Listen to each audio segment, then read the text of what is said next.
الحمد لله الذي أرسل رسوله بالهدى ودين الحق ليظهره على الدين كله ولو كره الكافرون. أشهد أن لا إله إلا الله وحده لا شريك له وأشهد أن محمدا عبده ورسوله. أما بعد. Hadirin hadirat, mukminin mukminat, muslimin muslimat, tuan-tuan yang dirahmati oleh Allah Azza wa Jal. Alhamdulillah, kita pada malam ini dapat sambung semula pengajian kita, dan malam ini kita sampai kepada bab ataupun tajuk yang berikutnya, iaitu At-Taubah, ataupun disebut dalam bahasa kita taubat.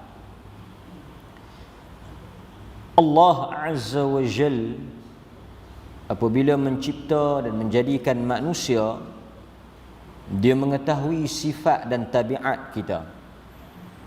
Di antara salah satu daripada tabiat dan sifat manusia ini adalah dia tidak akan selamat dan sunyi daripada melakukan kesilapan.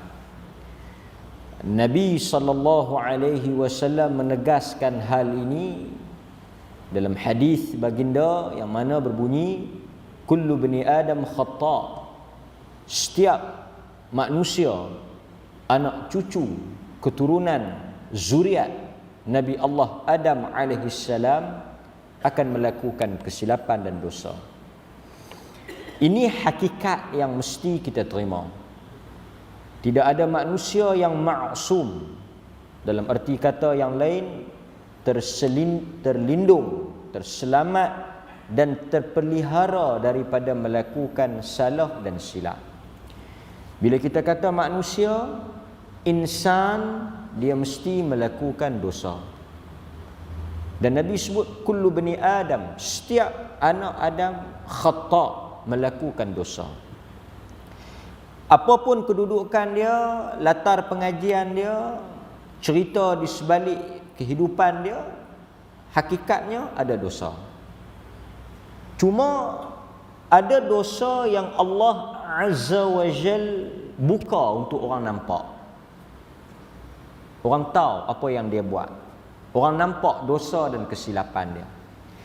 Tapi kebanyakan yang berlaku, Allah menutup, memelihara dan menyembunyikan apa yang kita lakukan. Dan memang disuruh dalam Islam, apabila kita melakukan dosa, kita tidak membuka aib tersebut. Hakikat melakukan dosa ni tak boleh kita tolaklah. Itu benda yang kita kena mengaku. Seperti mana Nabi Adam alaihissalam, apabila Allah mencipta Nabi Allah Adam dengan tangannya sendiri, disebut dalam Al-Quran, Allah meletakkan Nabi Adam di dalam syurga, seperti yang kita semua baca dalam Al-Quran. Allah Azza wa Jalla berfirman, wa qulna ya Adam uskun anta wa zawjuka, wahai Adam, duduklah engkau dan isteri engkau Hawa di dalam syurga. Makanlah apa yang ingin kau makan. Wala taqraba hadhihi syajarah. Cuma apa yang kami larang ni daripada engkau menyentuh dan menghampiri pokok ini. Dalam kenikmatan syurga yang begitu banyak, dengan segala aneka jenis makanan dan minuman, Allah hanya mengarahkan Nabi Adam dan pasangannya untuk tidak menyentuh dan mengambil pokok. Quran sebut pokok, sebahagian kita gelar khuld, walaupun nama itu tidaklah disebut. Malangnya Nabi Allah Adam melanggar larangan tersebut. Fa'adallahum asyaitanu anha, syaitan telah berjaya menghasut, menipu, memperdaya Nabi Allah Adam dan pasangannya. Akhirnya mereka tergelincir dan telah melakukan kesilapan. Hal ini membuktikan kepada kita bagaimana asal kepada manusia itu yang bermula daripada Nabi Adam, tabiat melakukan kesilapan dan kesalahan ini memang berlaku. Hatta kan Nabi Allah Adam yang sudah berada di dalam syurga masih diuji oleh Allah dan tewas. Sehingga Adam mengakui perkara ini. Dan di atas sebab itu Allah menghukum Nabi Adam dengan mengusir keluar mereka daripada syurga, turun ke dunia. Ini adalah salah satu daripada hukuman yang Allah kenakan di atas tindakan Adam melanggar apa yang Allah Subhanahu wa taala larang. Bila kita melihat apa yang dilakukan oleh Nabi Adam, Abul Bashar, bapa kepada keturunan manusia ini, yang asal manusia ini daripada Adam, maka kita mengetahui hakikat kita juga daripada keturunan yang melakukan kesilapan. Menariknya, Nabi Allah Adam melakukan kesilapan. Dalam masa yang sama, sebelum daripada itu, makhluk yang kita sebut dengan iblis, syaitan, juga melakukan kesilapan, juga melanggar perintah Allah. Kita baca dalam Al-Quran, apabila Allah memerintahkan syaitan, iblis, untuk tunduk, sujud, hormat kepada Nabi Allah Adam, perintah Tuhan, wa idh qulna lil malaikati isjudu li Adam fasajadu illa iblis aba wastakbar. Apabila Allah Azza wa Jal suruh, perintahkan malaikat untuk sujud, termasuk iblis, kesemua mereka sujud, tunduk, melainkan iblis. Iblis dengan bongkak, dengan sombong, dengan takaburnya bantah apa yang Allah perintah. Ya. Ustaz. Nak minta Ustaz umum Ustaz. WWU 7996 blok jalan nak keluar. WWU 7996. WWU 7996. Minta alihkan kenderaan. Okey. Iblis langgar, lawan. Adam pun lawan, langgar juga. Bila Tuhan kata jangan makan, dia makan. Bila Tuhan suruh iblis sujud, dia tak mau sujud, dia enggan. Aba wastakbar. Kedua-duanya melakukan silap dan salah. Kedua-duanya melanggar titah perintah Tuhan. Tetapi yang membezakan di antara iblis dengan Adam, apabila Adam dia melakukan kesalahan, dia melakukan dosa, dia bertaubat. Sebaliknya, iblis aba wastakbar, dia enggan dan dia tetap dalam kesombongan itu. Yang membezakan kita dengan syaitan, dengan iblis pada bahagian ini. Kita melakukan kesilapan, syaitan juga melakukan kesilapan, iblis melakukan kesilapan. Kita tak boleh nafikan Adam juga melakukan kesilapan. Tetapi yang mengangkat, yang memasukkan semula Adam ke dalam syurga, apabila selepas daripada dia melakukan kesilapan itu, dia bertaubat. Ini yang sepatutnya dilakukan oleh kita sebagai anak cucu Nabi Adam. Untuk mengelak, untuk lari daripada melakukan silap, ia sesuatu yang mustahil.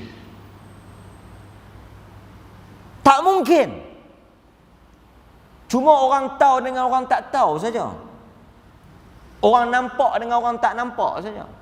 Tapi hakikatnya memang kita berdosa. Kita adalah pendosa, pelaku dosa. Sama ada besar ataupun kecil. Kerana itu adalah ketentuan Tuhan ketika dia menjadikan kita. Allah, apabila Nabi Adam buat silap, dia ajar bagaimana untuk menebus kesalahan itu. Dia ajar rahmatnya, rahimnya, kasihnya Tuhan ni. Lepas daripada Adam langgar perintah dia, dia ajar supaya Adam bertaubat. Ini turning point, titik yang membezakan, yang memisahkan di antara kita dengan iblis. Iblis kekal terus dengan kesombongan dan sifat dia tak mau bertaubat. Terus dalam kesesatan tu. Tetapi Adam, fatalaqqa Adamu min rabbih kalimatin fataba alaih. Allah memberikan, Allah mengajar, Allah ajar. Allah ajar Adam untuk bertaubat. Allah ajar. Dan Adam mengambil pengajaran itu dan dia bertaubat. Dan Allah ampun. Demikian tuan-tuan, kalau kita baca dalam Quran, Allah sebut tentang Bani Israel. Bani Israel, kalau kita tengok, bangsa yang paling teruk dalam sejarah manusia, tamadun manusia. Berapa kali Tuhan bagi nikmat, berapa kali Tuhan selamat, berapa kali Tuhan tolong. Dan setiap kali Tuhan tolong, mereka kufur nikmat. Tetapi demikian sifat Tuhan itu. Apa dia sifat Tuhan? Dia Maha penerima taubat. Berulang-ulang kali Bani Israel mengkhianati Allah. Berjanji, bila Tuhan bagi macam ni, mereka akan ikut. Bila Tuhan tolong, mereka akan ikut. Tapi setiap kali mereka berjanji, setiap kali Allah tolong, setiap kali itulah mereka khianat dan mereka kufur. Kemuncaknya apabila mereka mensyirikkan Allah. Sakan Bani Israel ni pernah kata kepada Nabi Musa, Quran cerita, apabila Musa ajak mereka pergi berperang, apa mereka kata pada Musa? Pergilah engkau dengan Tuhan engkau dan berperanglah dengan dia. Adapun kami akan duduk dan tunggu di sini. Sampai ke tahap itu mereka lawan. Tapi Tuhan, bila mereka buat silap, maka taubat Allah terima. Dalam hadis Qudsi yang diriwayatkan oleh Imam Muslim, Nabi SAW cerita tentang sifat Allah. Allah yang sebut tentang diri dia. Yang mana manusia ni, saya sebut secara umum tentang taubat ni, manusia ni bila dia buat silap, tak ada jaminan dia akan tetap di atas petunjuk yang benar. Ini isu yang kerap orang persoal lah. Bila kita buat silap, kita bertaubat. Sekali kita sebut macam mana kita nak taubat. Selepas kita bertaubat, tak ada jaminan kita akan istiqamah, tetap dalam kebaikan dan tidak mengulangi dosa tu. Tak ada jaminan. Sebab itu Nabi pun selalu doa, ya muqallibal qulub, wahai zat yang mengubah, yang membolak-balikkan hati, yang boleh menukar kita ni supaya thabbit, ditetapkan. Saya nak sebutnya, ada kebarangkalian dan kemungkinan untuk kita ulang dosa tu, ataupun kita ulang dosa yang lain. Menariknya, seperti yang selalu kita ulang dan sebut, Tuhan tidak pernah menutup pintu taubat. Dalam hadis yang kita sebut tadi, seorang lelaki kata Nabi, dia melakukan dosa. Dia melakukan dosa. Selepas dia melakukan dosa itu, dia bertaubat dengan sebenar-benar taubat. Bukan dia main-main, bukan dia bohong, bukan dia kata apa nak tipu Tuhan, tak. Memang dia bertaubat, dia sungguh-sungguh bertaubat. Dalam hadis itu sebut. Cuma yang dikatakan manusia, bukan malaikat, dia mengulangi dosa itu sekali lagi. Selepas dia bertaubat, selepas dia berjanji dengan Tuhan, dia meninggalkan dosa yang dia lakukan itu, dia menyesal. Malangnya, di atas sifat lemahnya manusia ini, sifat kekurangan manusia ini yang tidak maksum, yang tidak selamat daripada dosa ni, dia buat sekali lagi. Dia ulang sekali lagi. Tuhan sebut apa? Bila dia buat untuk kali yang kedua, dia bertaubat. Ini nak bagi jawab bagi orang yang duk soal, sama ada kita nak bertaubat ke, ataupun kita nak tangguh ke, atau kita nak tunggu ke, ataupun macam mana. Dalam hadis ni dia kata, laki-laki ni buat dosa, selepas dia buat dosa, terus dia bertaubat. Lepas tu dia buat balik. Sebab manusia ni dia banyak. Salah satunya, kenapa dia ulang balik dosa tu? Kita sedar hakikat bahawa manusia ini hidupnya senantiasa turun naik iman dia. Iman kita bukan duduk terpacak, kukuh, mantap. Iman kita ni sentiasa diuji. Sebab itu ahli sunnah menyatakan al-imanu yazidu bit-ta'ah wa yanqus bil ma'siyah. Iman itu akan naik, akan kuat, akan kukuh dengan ketaatan dan amalan saleh. Dia akan kurang, cacat, rosak dengan maksiat. Artinya dia sentiasa berubah. Tak mustahil, kata Nabi, ada orang pada waktu pagi dia beriman, petang dia menjadi kafir. Tak mustahil akan berlaku, kata Nabi, berubah agama dalam masa satu hari. Selepas dia buat pula kali yang kedua, dia bertaubat. Tuhan kata apa? Aku ampunkan. Kerana apa? Kerana dia mengetahui bahawa dia mempunyai Tuhan yang sentiasa menerima taubat. Allah kata, bila dia buat dosa, dia bertaubat, dia buat dosa, dia bertaubat, dia bersangka baik dengan Tuhan dia. Ini rahsia kenapa Tuhan terima taubat dia, kerana sangka baik. Alim Allah, sesungguhnya dia mengetahui bahawa Allah bersifat maha menerima taubat. Sebab itu dia tidak pernah putus asa daripada bertaubat. Hadis ini mengajar kita, pertama, jangan bertangguh untuk bertaubat. Buat dosa, taubat. Soal sama ada kita akan buat balik, kita akan ulang semula, kita akan terjebak balik, itu tak menjadi masalah. Dia kata kalau kita taubat sekarang ni, kita masih lagi muda, ada masa lagi, besar kemungkinan kita akan buat pula. Bila kita buat pula nanti, kita taubat lagi. Ini yang diajar oleh Nabi.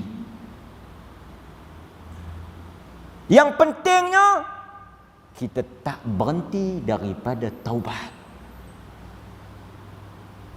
Dan ini bukan bermaksud kita main-main dengan Tuhan. Macam mana ni? Dah bertaubat, buat balik, dah bertaubat, buat balik.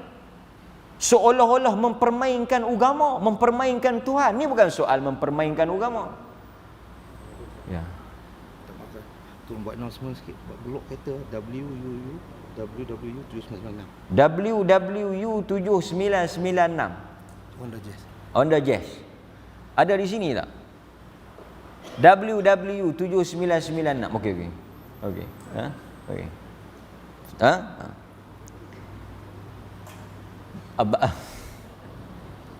Mana kita tadi? Dia bukan soal ada orang dia kata bila kita ulang taubat ni kita pemain lah.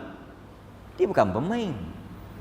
Sebab manusia ni, tuan-tuan kena faham, manusia ni dia bila dia tuan-tuan, bila kita duduk atas agama, kita tak ada jaminan kita istiqamah.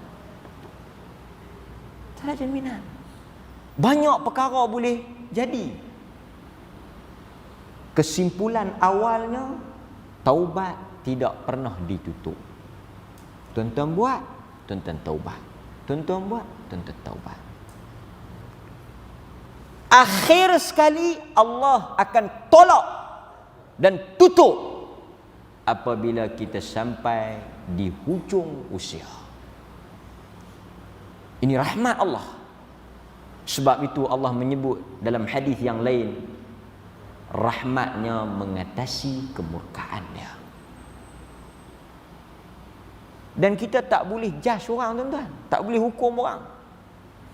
Sebab kalau kita baca dalam sejarah kisah-kisah sahabat, sebelum kita nak pergi kepada apa yang dibincangkan oleh para ulama, saya nak sebut sikit. Tuhan tak pernah tutup pintu taubat ni. Tuan-tuan kenal Abu Sufyan. Abu Sufyan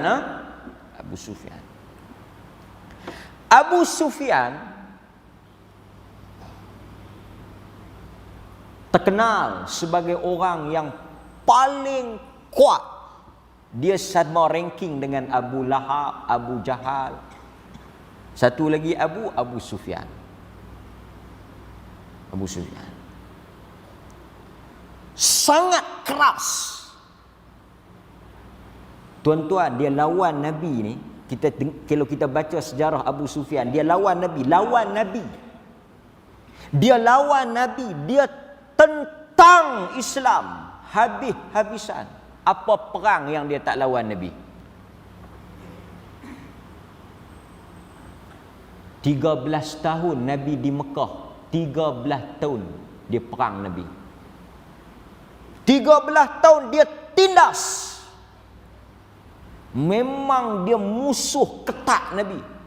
Sama naik dengan Abu Lahab, dengan Abu Jahal. Kemudian Nabi dihalau, diusir keluar. Pergi ke Mekah. Nabi duduk Mekah 10 tahun. 8 tahun tu dia lawan lagi Nabi. 13 tahun di Mekah dia lawan penuh. Elok-elok Nabi isytihar kata dia dilantik sebagai Rasul, dia pun mula lawan. 13 tahun tu sepanjang masa dia lawan. Nabi pindah ke Madinah, perang Badar dia lawan. Uhud dia lawan, Khandaq dia lawan. 8 tahun di Madinah, 10 tahun Nabi duduk, 8 tahun dia lawan. Dia hanya masuk Islam. Dia masuk Islam bila? Ini pun macam trend itu ada lah. Dia masuk bila? Abu Sufyan masuk Islam bila? Dia loncat mai kat Nabi bila? Bila, tuan-tuan? Dia hanya masuk Islam, berpihak kepada Nabi ketika Nabi membuka kota Mekah. Ketika kemenangan di tangan Nabi, ketika Allah memberikan Mekah, idza jaa nasrullahi wal fath, masa tu ketika manusia masuk berbondong-bondong, beramai-ramai, dah Nabi menang lah. Nabi dah menang. Abu Sufyan dia masuk Islam. Tetapi tuan-tuan, hebat Abu Sufyan. Bila dia masuk Islam, dia masuk sungguh-sungguh. Sebelah mata dia. Tidak kalau kita di tempat Nabi hang tak payah duk berlakon lah, lah. Dah menang baru nak main duk nyeh-nyeh nak masuk Islam lah pula. Bukan tak kenal siang malam pagi petang ni, kalau tak menang ni sahih tak masuk lagi ni. Tetapi demikian Nabi.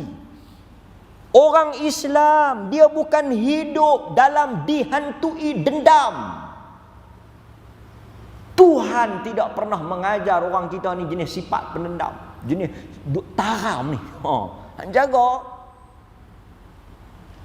Bila Abu Sufyan mari masuk Islam, Nabi kata wa man dakhala baita Abi Sufyan fahuwa amin. Siapa yang masuk rumah Abu Sufyan, duk berlindung dalam rumah dia, kita tak kacau lah.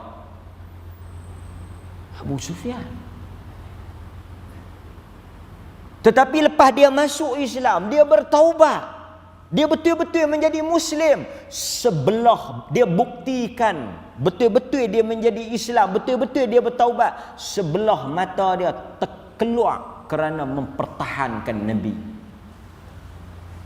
Dia bayar apa yang dia tentang Nabi selama ini dengan sebiji sebelah mata dia tercabut keluar dalam perang mempertahankan Nabi. Kita nak ceritanya orang yang begitu kuat lawan Islam tu, lawan Nabi, bukan lawan apa dia ni sebarangan orang. Tapi Tuhan bila dia nak bertaubat, Tuhan terima. Tuhan tak kata apa, Tuhan terima. Ini Islam. Pasal tu kita tak tahu selagi mana satu orang tu tak tutup mata dia, tak menghembuskan nafas yang terakhir, kita tak tahu kesudahan dia macam mana. Pasal itu kita jangan menghukum dan kita jangan bersifat pendendam. Dan kita bukan hidup di atas emosi. Kita rahmah. Rahmah. Okey. Kita masuk sikit apa yang ditulis oleh pengulas ataupun penulis kitab kita. Pertama, dia kata dia bawa ayat taubat, yang mana Allah Subhanahu wa taala berfirman dalam surah An-Nur ayat 31. Ayat 31. Wa tubu ila Allahi jami'a ayyuhal mu'minun la'allakum tuflihun. Ayat ni sangat menarik. Wa tubu ila Allahi jami'a. Wahai manusia, wahai orang-orang beriman, bertaubatlah kamu kepada Allah, wahai orang-orang yang beriman. Mudah-mudahan kamu berjaya. Kata para ulama, Allah menyebut di dalam ayat ini perintah supaya bertaubat, ayyuhal mu'minun. Allah suruh siapa? Allah suruh al-mu'minun, orang-orang yang beriman. Khitab. Target apa? Grup yang Tuhan tujukan ayat suruh bertaubat ni ayat siapa? Allah tuju pada kita orang beriman. Sebab itu orang beriman jangan merasa suci.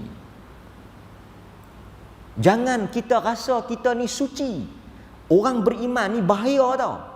Orang beriman, orang bertakwa ni, orang yang macam tuan-tuan ni, yang kuat amal ni, yang rajin ni, bahaya. Sebab apa? Kita mudah tertipu dengan diri sendiri. Kita akan mari satu perasaan merasa suci, merasa kita ini. Sebab itu payah nak tegur orang-orang yang begini ni. Dia bila dia rasa dia suci, dia rasa dia tak ada silap, dia rasa dia tak ada salah.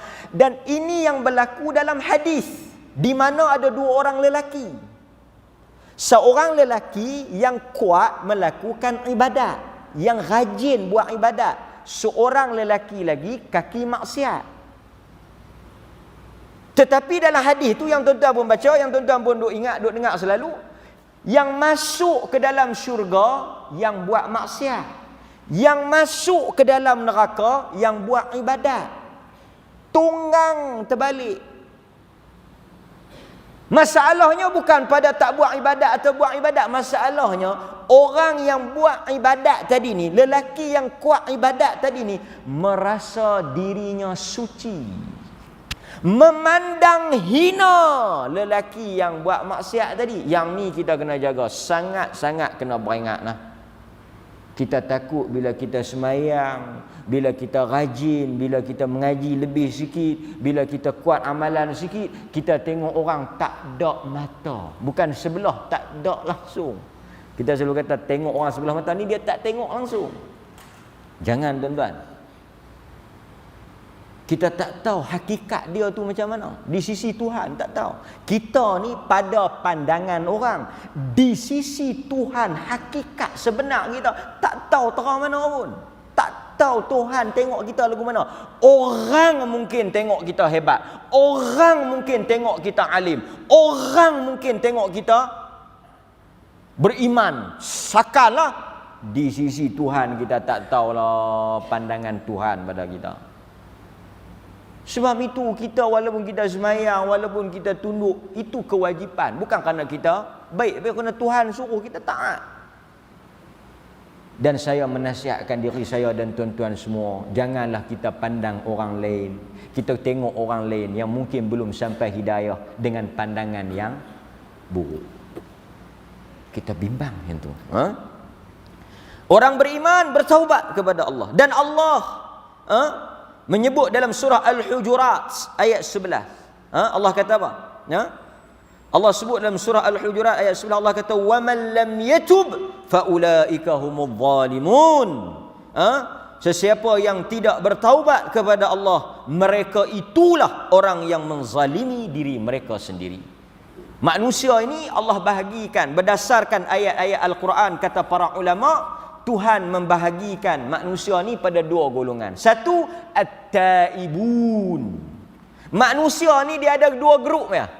Dia ada dua grup. Ada dua ya. Tuan-tuan rojok ayat-ayat Quran, tuan-tuan belik ayat-ayat Quran, kaji ayat-ayat Quran.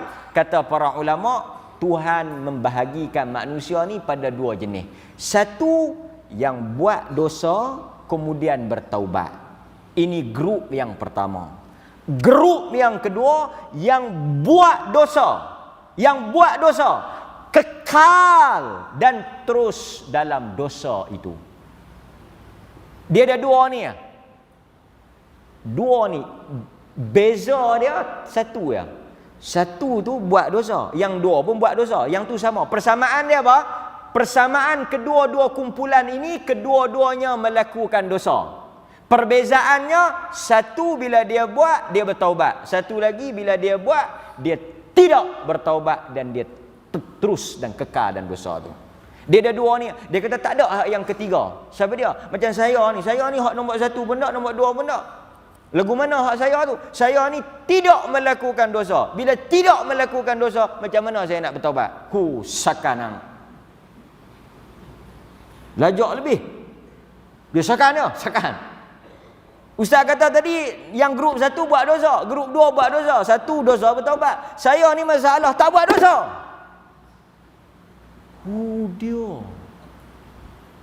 Dia tak boleh, dia kata saya tak tahu nak masuk grup mana ni. Saya punya grup tak ada dosa. Kita kena buat satu link untuk dia ni, grup tak berdosa. Siapa? Manhum? Siapa mereka? Siapa? Hatta kan Nabi pun Quran tegur abasa wa tawalla. Dia silap. Dia pernah silap. Kan? Itu hakikat manusia, kan? Okey. Cuma saya nak bagi tahu kat tuan-tuan, bila kita buat silap, hatta kan Nabi SAW, kan? Dia pun suruh kita bertaubat, suruh kita taubat. Dalam hadis Nabi bertaubat istighfar tidak kurang daripada 70 dalam satu riwayat, dalam riwayat yang kedua tidak kurang daripada 100 kali. Itu Nabi SAW. Kita kadang-kadang pun tak tahu bila nak bertaubat. Pasal kita duduk puasa tak ada silap. Tapi Tuhan ajak kita. Kan? Bila kita bagi salam dalam semua hadis-hadis yang ada, bila kita bagi salam, Assalamualaikum warahmatullahi, Assalamualaikum warahmatullahi, Nabi bagi tahu kita sebut astaghfirullah. Paling kurang 3 kali ya. Astaghfirullah, astaghfirullah, astaghfirullah. Bukan sebab kita buat dosa. Tuan-tuan jangan silap pula. Bukan pasal kita buat dosa, kita baru selesai sembahyang. Tapi kita istighfar itu kata para ulama ni lepas sembahyang ni. Lepas sembahyang. Kalau lepas tikam ekor astagfirullah tak apa juga. Kan? Lepas tengok mengendap kan, duk tengok apa perempuan ke apa ke, astagfirullah, astagfirullah, tak apa. Ni lepas sembahyang, lepas sembahyang. Kerana tuan-tuan, kita tak tahu dalam sembahyang tadi berapa banyak benda yang kita langgar dengan Tuhan. Kalau tengah sembahyang, lepas sembahyang Tuhan suruh istighfar, tambah dalam hal lain. Kan? Dan disebut dalam banyak hadis tentang syara'id, syara'id wa syara'itut taubah thalathah. Dan disebut dalam hadis-hadis Nabi sallallahu alaihi wasallam, jika kita ingin bertaubat dengan sebenar, orang kita bila dia sebut taubat, dia duk bayang satu upacara yang sangat besar. Taubat ni dia macam satu upacara, macam petabalan, macam upacara-upacara istiadat ni. Dia kena mandi, dia kena apa semualah kan. Taubat kalau kita tengok ajaran lain kan, setengah ajaran kan, saya tanyalah satu ajaran, dia kata pasal apa yang duduk cucuk-cucuk badan ni kan. Dia kata yang ni yang nak bertaubat. Setengah-setengah tu yang pergi mandi baptis kan, apa baptis, mandi baptis tu pasal nak cuci dosa, nak kena mandi, nak kena bayak dan sebagainya. Kita Islam ni sangat simple. Tuan-tuan dan Tuhan, one by one. Hanya Tuan dan Tuhan, kita dan Tuhan. Tak perlu pada saksi, tak perlu pada apa, tak perlu. Dia tahu ustaz minta tolong mai dia rumah Pangsyak ustaz. Ada apa? Minta mai Pangsyak ada sikit lah, ada hal sikit. Kita pun ajak seorang. Dia kata kalau boleh ajaklah siapa-siapa teman. Kita pun naik, takut. Dia kata saya nak bertaubat ni. Bertaubat lah. Nak buat macam mana? Bertaubat lah, masa buat tahu. Masa buat dia tak ajak kita, bertaubat dia ajak kita. Masa buat kita nak bertaubat, kita tak terlibat. Kan? Taubat lah. Semudah taubat itu tidak sampai pun 10 minit saya ingat. Yang pertama kata para ulama, an-nadm. Yang pertama an-nadm, menyesal. Pertama orang yang nak bertaubat ni, syarat dia kena menyesal. Orang bila dia nak bertaubat, tak tahulah kok dia tak menyesal lagi. Dia satu orang, dia nak bertaubat dengan Tuhan, dia nak bertaubat, tapi dia tak menyesal. Orang yang nak bertaubat ni automatik dia akan menyesal lah. Sebab apa? Penyesalan itu adalah taubat. Nabi sebut an-nadamah taubah. Menyesal itu taubat. Dan hakikat orang bila dia sembang dengan kita tentang dosa, memang dia melahirkan rasa menyesal. Jadi bila orang, tuan-tuan siapa sembang lah, tuan-tuan sendirilah cek diri, tuan-tuan menyesal lah. Memang menyesal ustaz, menyesal lah. Kalau boleh diputarkan masa ni, saya ingat saya tak buat, saya tak terlibat lah.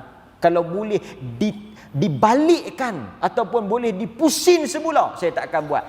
Itu penyesalan dan itu adalah sebahagian taubat.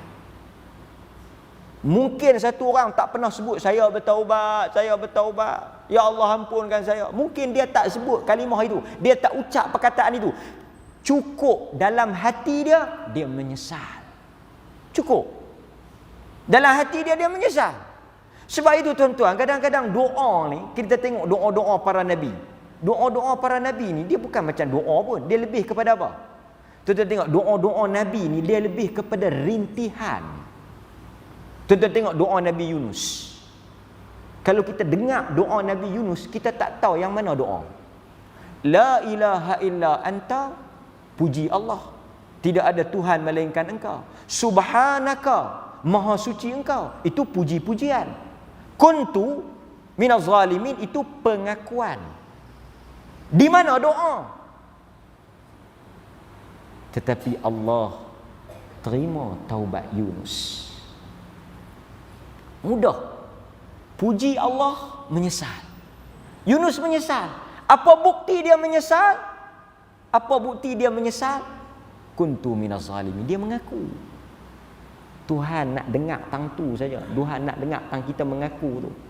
Iblis sampai ke sudah tak mengaku. Itu yang menjadi punca Tuhan marah. Kalau nak kira lawan, Adam pun lawan, Adam pun langgar. Tapi Adam mengaku, Rabbana zalamna anfusana. Tuhan nak dengar perkataan tu. Rabbana zalamna anfusana. Kami buat silap. Perkataan itu tak keluar daripada mulut iblis. Kita harap kita tak termasuk dalam golongan tu. Yang kedua, iqla'. Kita tinggalkan apa yang dosa tu lah. Pertama, kita menyesal. Tuan-tuan cek ni, supaya tuan-tuan tak payah orang cek, tak payah orang tentukan. Kita cek. Pasal dosa tu dosa kita dengan Tuhan. Kita menyesal, ikhla', kita tinggalkan, wal azm ala adam al-'ud. Kita berazam, berjanji kita tidak akan mengulangi perbuatan tersebut. Jika ada ketiga-tiga perkara ini, pada seseorang manusia itu, maka Allah akan mengampunkan dosanya. Akan mengampunkan dosanya. Tapi dosa ini hanya berkait dengan dosa kita dengan Allah Subhanahu wa taala. Sangat simple, mudah. Duit tak gaduh keluar, tak gaduh mencederakan diri, tak gaduh memudaratkan diri, tak gaduh nak buat apa-apa upacara ke apa-apa benda-benda yang menyusahkan. Hanya kita dengan Tuhan. Kita menyesal, meninggalkan apa yang kita buat dan kita tak ulang balik. Kita bagi contoh, mungkin kita berjudi. Contoh judi, kita main judi, main ekor, main nombor ekor ke, main apa ke, judi, main judi. Kita menyesal. Kan? Kita kena sejuta, kita menyesal. Kita menyesal. Lepas tu kita apa? Tak main dah. Syarat yang kedua, kita tak main dah. Lepas tu kita berjanji, ya Allah, apa jadi pun aku tak akan sentuh lagi judi. Clear. Lepas tu duit tu pun kurang. Kita pun cuba cari yang halal, buat kerja nu susah apa semua. Kita duduk sabar. Tiba-tiba mungkin tak tahulah kan, kita jadi kelam sat kan. Siapa tak jumpa kawan lama, dia kata hang try tengok. Kita dah taubat ni, dah Tuhan terima dah. Dia pun buat balik, dia ulang balik. Itu sifat manusia, dan Tuhan memang tahu itu sifat manusia. Adakah Tuhan tolak? Tuhan kata kalau dia buat lagi, dia taubat saja. Cuma yang kita bimbang apa? Bila Tuhan bagi peluang yang pertama, Tuhan tak bagi peluang yang kedua. Kita tak sempat. Try boleh, takut tak dan. Wallahu a'lam. Cuma kata para ulama, apabila dia berkait dengan manusia ataupun berkait dengan hak Adami, anak Adam, maknanya ada perkara-perkara yang berhubung dengan manusia, maka perlu kepada syarat yang keempat ataupun perlu kepada tambahan, iaitu hendaklah dia memohon maaf dan mengembalikan semula apa yang telah dia ambil ataupun apa yang telah dia zalimi. Nampak? Kata Nabi SAW, seperti mana yang diriwayatkan dalam hadis Al-Imam Al-Bukhari, Nabi SAW menyebut bahawa sesiapa yang menzalimi saudaranya sama ada dalam urusan harta ataupun mencemarkan dalam urusan maruah. Ini berhubung dengan orang lah. Maknanya dia tipu ke, dia curi ke, dia ambil ke, dia hutang ke apa ke yang berkait dengan harta.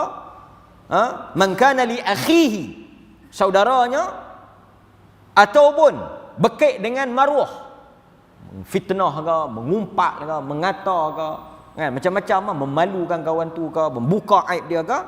Kata Nabi SAW, hendaklah dia menyelesaikan dan dia menghalal ataupun memohon halal ataupun dia settle siap-siap sebelum sampai kepada al-yawm, pada hari di mana tidak ada lagi dinar wala dirham illa hasanat wasayyi'at. Pada ketika hari itu tidak ada lagi dinar ataupun dirham untuk dia bayar dan dia tebus, melainkan kebaikan dan kejahatan. Jadi Nabi kata selesaikan. Jadi menunjukkan bahawa hadis ini diletakkan syarat yang keempat, iaitu mesti diselesaikan. Wallahu ta'ala a'lam. Cuma di sini ada sedikit huraian para ulama yang agak menarik. Jika seseorang itu melakukan kesilapan ataupun kesalahan yang berkait dengan seseorang dalam urusan maruah ataupun berkait dengan diri seseorang itu, seperti membuat tuduhan, memfitnah, mengata, mengumpat dan sebagainya, apakah perlu dia memberitahu dan menceritakan perbuatannya kepada orang yang difitnah atau dituduh itu, dan dia memohon kemaafan, ataupun sekadar dia mendoakan kebaikan bagi orang yang difitnah dan dia menceritakan semula kebaikan dan dia menutup balik apa yang dia buat. Dalam hal ini para ulama berbeza pendapat. Okey, saya sebut sikitlah. Pasal benda ni mungkin ada hubungan dengan kita. Kalau kita tengok pandangan Abu Hanifah dengan Malik, ishtaratu al-i'lam. Mereka mensyaratkan mesti kena pergi beritahu. Kalau saya kata dekat siapa-siapa saya kena pergi. Kalau ikut Abu Hanifah dengan Imam Malik, dia kata kena pergi beritahu. Kena pergi beritahu dan kena pergi minta maaf dan kena pergi selesai. Kena pergi beritahu. Dia kata dulu aku mengata hang. Dia kata aku yang fitnah hang. Pandangan mazhab ulama yang pertama, mereka kata wajib kalau nak selesai kena pergi bagi tahu dan kena pergi cerita apa yang kita kata, apa yang kita buat, dan kena mohon kemaafan secara terus terang. Baru selesai. Kalau tidak, tak pakai. Dia tak boleh maafkan kita dan dia tak maafkan kita dan dia tak tahu cerita sebenar, tak aci. Tak pakai. Manakala pandangan yang kedua, pandangan yang dipilih oleh aliran ulama yang kedua, mazhab yang kedua, mereka kata apa? Mereka kata dia melihat kepada maslahah dan mafsadah. Dia melihat kepada kesan. Kalau kita pergi cerita tu semakin baik ataupun keburukannya lebih besar. Sebab dalam kaedah hukum dia kata apa? Dar'ul mafasid aula min jalbil masalih. Menolak keburukan itu lebih baik atau lebih diutamakan daripada kita mengambil kebaikan. Kita kalau nak bertobat, kita kena pergi cerita. Itu kebaikan dia supaya selesai. Tapi kalau kita pergi cerita, dia akan jadi lagi teruk. Pemusuhan. Daripada duduk elok-elok, dia jadi bermusuh. Daripada dia tak tahu, bila dia tahu jadi bermusuh, lagi marah. Dan dia pun jenis tak boleh terima. Lagi teruk. Maka agama kata dar'ul mafasid. Tak payah duk buat benda yang nak jadi kuih teruk tu, kita tak payah pergi cerita. Nampak? Maka sebab itu ada orang tanya, dia kata ustaz, saya dah kata dekat dia macam-macam kan. Lalu ni saya mengaji, saya rasa bersalah, saya rasa menyesal. Macam mana ustaz? Nak pergi cerita tak? Denny ni lagu mana? Oh, Denny ustaz tak boleh berkira sama. Maka dalam hal ini kita ambil pendekatan apa? Kita ambil pendekatan menolak keburukan, kerosakan, mafsadah. Kesan dia lagi teruk kalau kita pergi cerita. Lagi besar permusuhan dan pertelengkahannya maka tak payah pergi cerita. Lepas tu nak buat macam mana? Pertama, doakan banyak-banyak untuk dia. Doa macam Nabi katakan, siapa yang buat baik dekat hampa, hampa doa dekat dia. Doa tu banyak mana? Doa sampai hampa rasa terbalas apa yang dia buat. Tuan-tuan orang buat baik, tuan-tuan tak boleh nak balas balik, tak ada apa. Tuan-tuan doa sampai tuan-tuan rasa, padanlah dengan apa yang dia buat kat aku ni, cukup dah kot. Maka disuruh kita doa balik kebaikan, keampunan, kemaafan pada orang yang kita kata, dan kita ganti balik kemusnahan yang berlaku yang kita buat mulut kita tu dengan menceritakan kebaikan pada dia. Ini lebih selamat dan lebih kurang kerosakannya daripada kita pergi cerita. Maknanya ada pandangan yang menyatakan tak perlu kita buka dan cerita pada kawan tu. Kita bagi laluan pada azan, sekejap kita ambil sikit berkait dengan urusan harta pula. Wallahu ta'ala a'lam. Bismillah. Okey.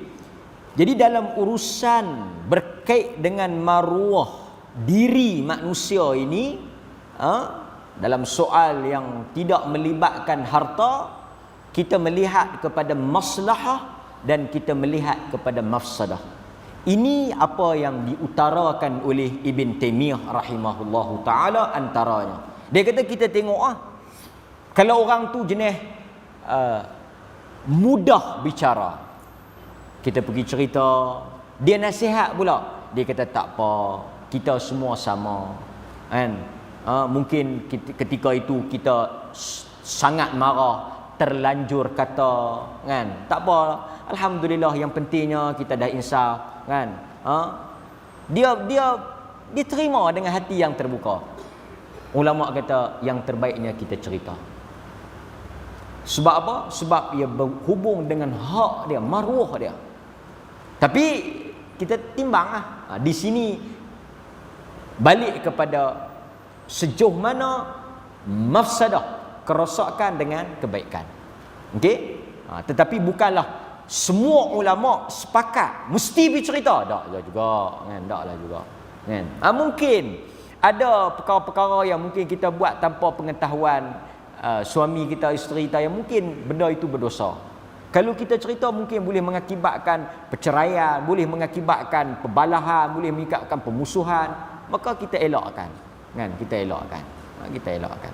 Bahkan dalam bab diharuskan berbohong, pembohongan ataupun bercakap bohong yang dibenarkan adalah untuk mengelakkan daripada berlakunya permusuhan ataupun pertelingkahan, kan? Jadi kita timbanglah antara benda tu. Manakala jika berkait dengan harta, seperti ada benda yang kita ambil, hutang ataupun barang yang kita tak sempat nak pulangkan, kita telah mengambil hak orang. Maka kita nak bertaubat, tak bolehlah sekadar, ya Allah, aku mohon ampun di atas apa yang aku ambil, di atas apa yang aku sebagainya. Tak cukup, kata para ulama. Kerana Tuhan tidak masuk campur dalam urusan yang berkait dengan sesama kita. Tuhan tidak mengampunkan dosa yang ada kaitan dengan orang. Kita mesti merangkak, merayu, merintih untuk orang tersebut ampunkan kita. Tapi dalam berkait dengan harta ni, pertama kita cari orang tersebutlah untuk bayar balik. Wajib lah, kita mesti selesaikan. Tapi ada riwayat daripada Ibn Mas'ud. Ini banyak juga orang tanya, ataupun banyak juga orang timbulkan isu, apabila kita tak boleh nak cari orang tersebut, ataupun tak boleh kita nak selesaikan dengan orang yang memang kita berhutang dan bermasalah tu, orang tersebut tak dapat dikesan dan sebagainya. Masa kita jumpa tu kita tak taubat lagi, lepas kita bertaubat dia pun tak ada. Macam mana kita nak settle, kan, benda-benda yang tak selesai ni? Kalau kita tengok ada riwayat Ibn Mas'ud radhiyallahu an, ada riwayat daripada Ibn Mas'ud yang mana dia membeli seorang jariyah. Ibn Mas'ud radhiyallahu an membeli seorang jariyah, seorang hamba. Dia beli hamba. Kemudian dia dalam proses nak bayar tersebut, tuan hamba itu, pemilik hamba itu, Rabbul jariyah. Rabb ni pemilik, kan? Rabbul alamin, pemilik sekalian alam. Arab ni bila dia kata Rabb tu, kita terjemah Tuhan. Asal perkataan Rabbun ni pemilik. Macam kita nak kata pemilik rumah, Rabbul Bait. Rabb, pemilik, al-bait rumah, bukan Tuhan rumah, pemilik rumah. Rabb, Rabb. Okey. Rabbul Jariyah, tuan hamba tu hilang, tak dapat dikesan. Dalam proses dia nak bayar tu tak dapat dikesan. Apa yang dibuat oleh Abdullah bin Mas'ud, tak selesai urusan dia dengan kawan tu, dan dia tak mau bawa benda tu sampai akhirat. Fatasaddaqa bithaman, dia sedekah harga yang dia tak bayar tu. Waqal Allahumma hadha, masa dia sedekah tu dia doa. Ini satu solution, penyelesaian orang yang kita tak boleh, tapi kita nak selesai. Allahumma hadha, wahai Tuhan, ya Allah, ya Tuhanku, ini adalah untuk dia sedekah tu adalah untuk tuan hamba ini yang belum dia bayar, yang belum dia bayar. Okey? Jika dia setuju, kita pergi sedekah pandai-pandai duit kawan tu. Abdullah bin Mas'ud dalam doa dia pandai kot dia tu. Tengok betapa takutnya Abdullah bin Mas'ud ni dengan dosa yang berhubung dengan orang ni. Dia kata, jika orang itu redha dengan tindakan aku, sedekah hak dia, duit yang patut aku bayar dekat dia tu, duit yang patut aku bayar dekat dia tu, dia redha yang aku bagi ni pasal hak dia, duit dia, pahala tu boleh kat dia. Okey. Tapi ada kemungkinan dia tak setuju. Ada.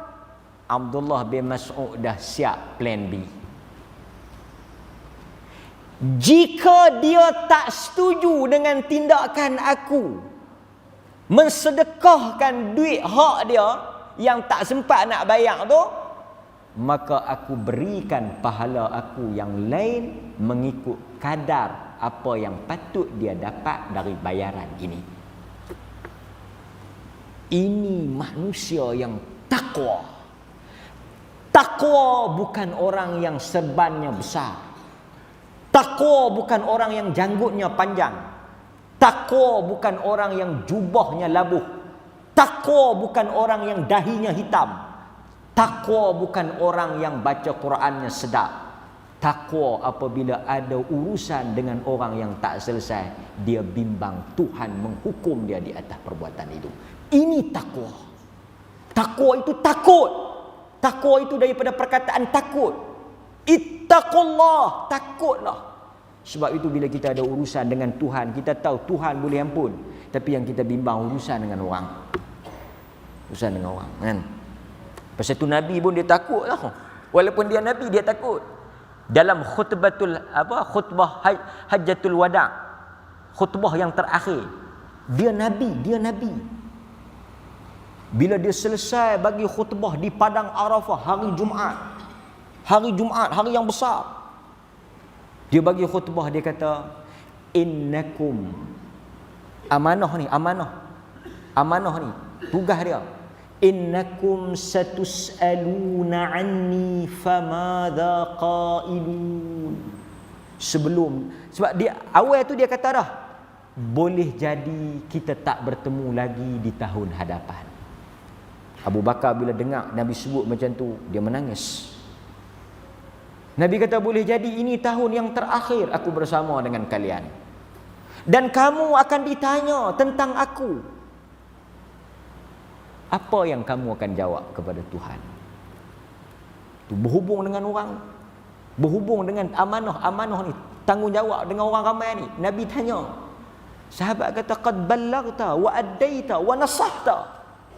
Dia berkata, qad ballaghta, engkau telah menyampaikan, wa addaita, engkau telah menunaikan amanah, wa nasahta, engkau telah menasihati kami. Kami akan mengaku dan kami akan jawab benda ni di hadapan Tuhan, bahawa engkau telah menyelesaikan tugas ini.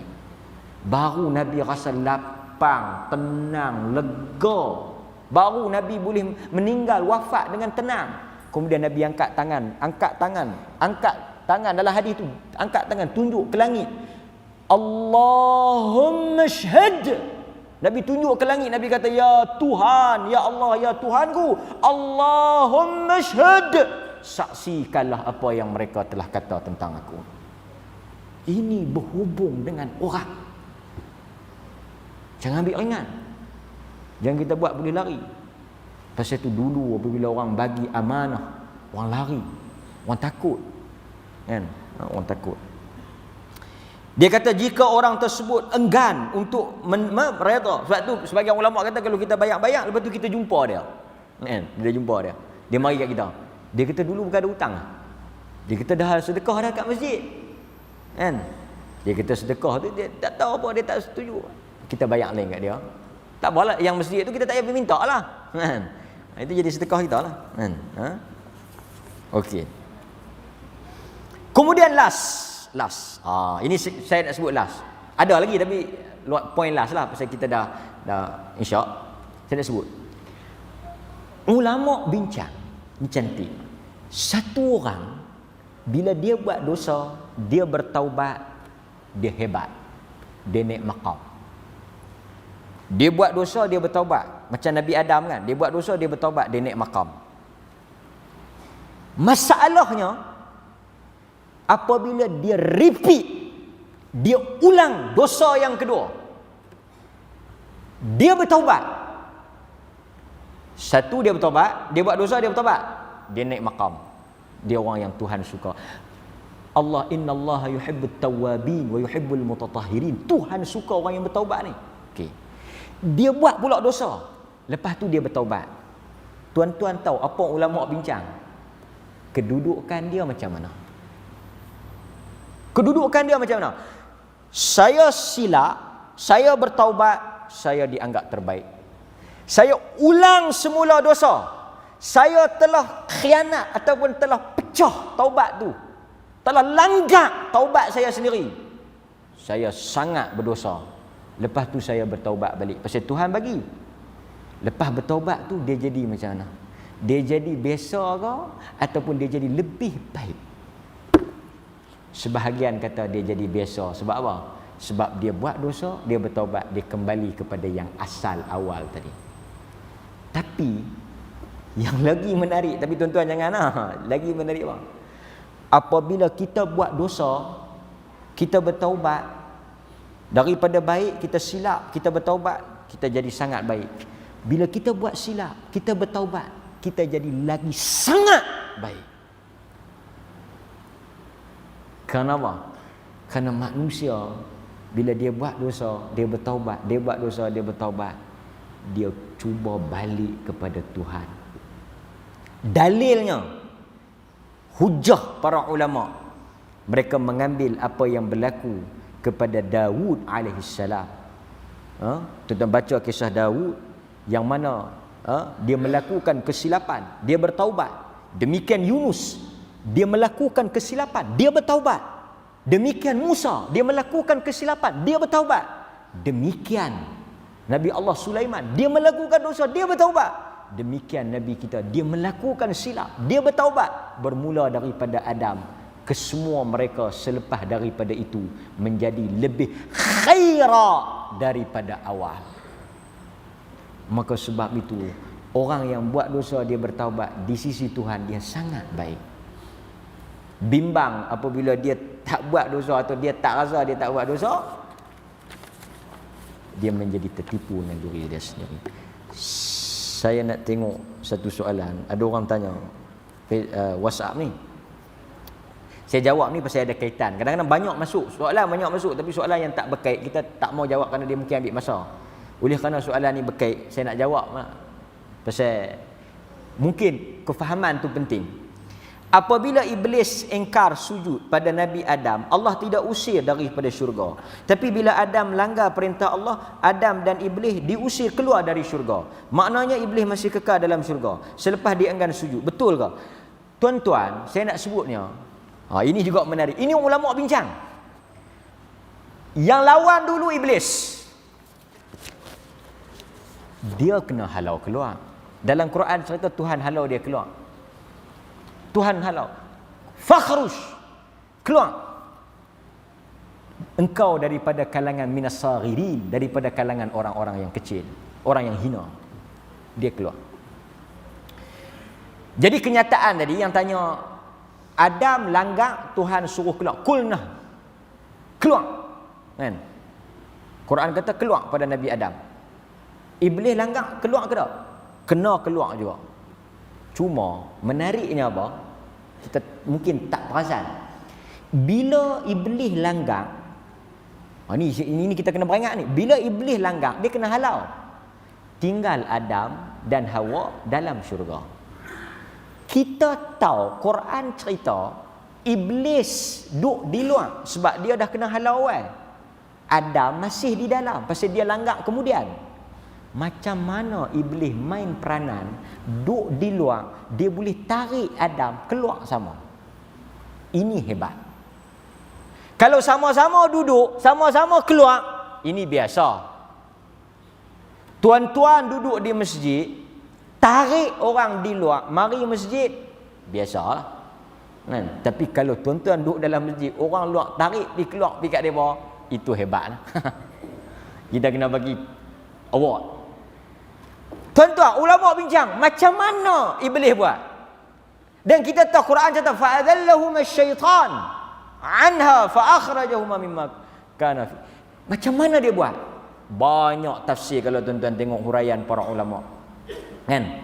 Wa idh qulna ya Adam, uskun anta wa zawjukal jannah wa kula minha haitsu syi'tum ragadan wadkhulul bab haitsu syi'tum ragadan wa la taqrabu hadhihi asy-syajarah fatakuna minadh dhalimin fa adallahuma asy-syaitanu anha fa akhrajahuma mimma kana fi wa qulna ihbitu. Keluar. Macam mana dia buat? Macam mana dia hasut? Banyak tafsiran. Satu, kemungkinan Allah izin untuk dia masuk. Sebab Allah, itu tuan-tuan juga kadang-kadang kena compare, banding banyak dengan iblis. Banyak iblis minta, Tuhan proceed. Tiba-tiba kita doa, kita kata Tuhan tak lulus. Sakan juga. Iblis minta dekat Tuhan, Tuhan dengar dan Tuhan makbul. Tiba-tiba kita kata, kita doa Tuhan tak dengar. Teruklah kita. Macam mana iblis Tuhan boleh dengar? Hang Tuhan tak dengar. Apa hang buat yang sakan sangat sampai kalah iblis? Bukan Tuhan tak dengar, tapi cara Tuhan jawab kita tak tahu.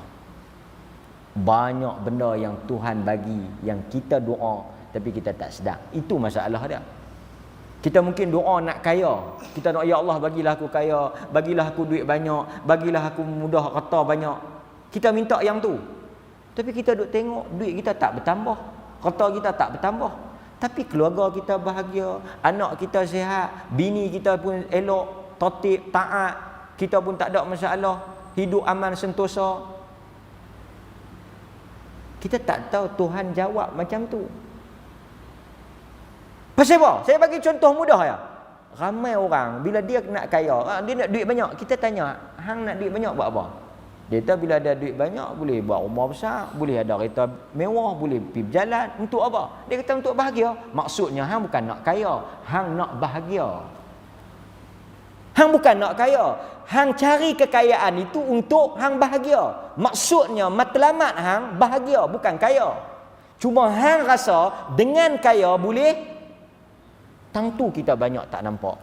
Kita duk berasa dengan kaya kita bahagia, tapi kita duk nampak banyak yang kaya tak ketahuan hala.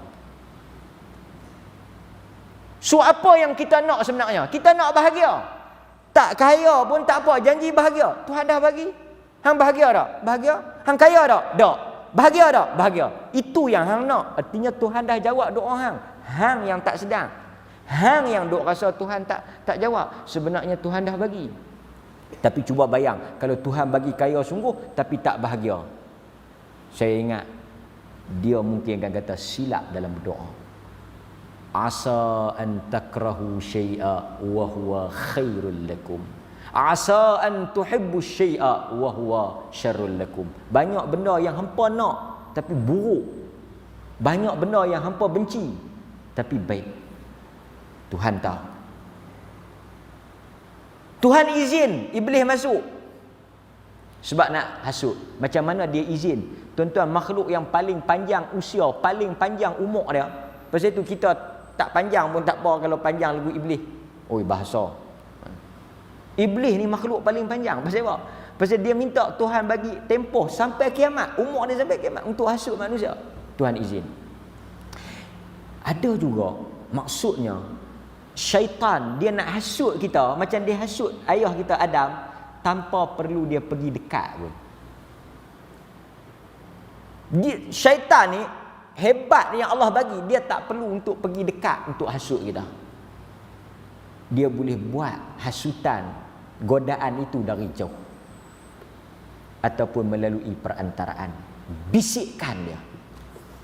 Maka sebab itu melalui soalan ni, bagaimana iblis yang diusir itu boleh tarik Nabi Adam keluar daripada syurga, demikianlah bagaimana dia boleh berjaya tarik kita.